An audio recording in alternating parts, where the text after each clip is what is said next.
সিয়াম সাধনার মাস রমজান শুরু হয়ে গেছে।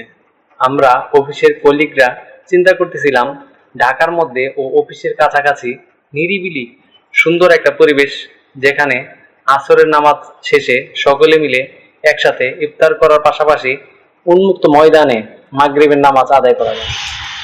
আমরা জানি আল্লাহ তাআলার সৃষ্টি ভূমির পবিত্র যে কোনো স্থানে সালাত আদায় করা যায়, অর্থাৎ যে কোনো জায়গায় আপনি ইচ্ছা করলেই নামাজটা আদায় করতে পারবেন।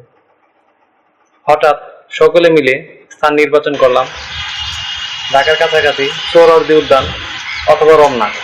আমরা যার যার কাজ শেষ করে সকলে অফিসের নিচে একত্রিত হলাম। মোটর সাইকেলে অটোতে করে রমনায় গেলাম। হাইকোর্ট মাজারের মসজিদে আসরের নামাজ আদায় করলাম। পরে সকলে মিলে রমনার মানুষের কোলাহল মুক্ত নিরিবিলি একটা স্থান নির্বাচন করলাম এবং পরে সকলে একত্রে ইফতার করলাম। ইফতার করা শেষে মাগরিবের নামাজ আদায় করে যার যার জায়গায় চলে গেলাম, অর্থাৎ যার যার বাসায় প্রত্যাবর্তন করলাম।